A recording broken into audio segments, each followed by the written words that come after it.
দুপুরে রাজধানী মানিক মিয়া এভিনিউতে ঢাকা কক্সবাজার রুটে নতুন বাস উদ্বোধনকালে এসব কথা বলেন তিনি। বললেন, উত্তর সিটি কর্পোরেশনের উদ্যোগে রাজধানীতে আরও 4,000 নতুন বাস সংযোগ করা হবে। এর ফলে গণপরিবহনে নৈরাজ্য, যাত্রী হয়রানি ও জনদুর্ভোগ দূর হবে। অনলাইন সার্ভিস উবারের বৈধতা নিয়ে প্রশ্ন করলে মন্ত্রী বলেন, উদ্যোগটি ভালো, তবে সার্ভিসটি পরিচালনার ধরন নিয়ে ভাবছে সরকার। পর্যালোচনা করে এই যে সিটিং সার্ভিসের ব্যাপারে বিআরটিএ এবং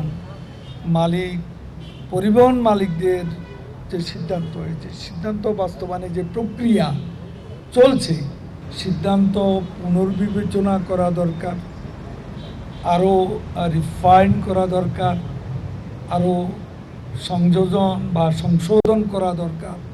যেটাই করা দরকার সবাই মিলে পর্যবেক্ষণ সভায় সিদ্ধান্ত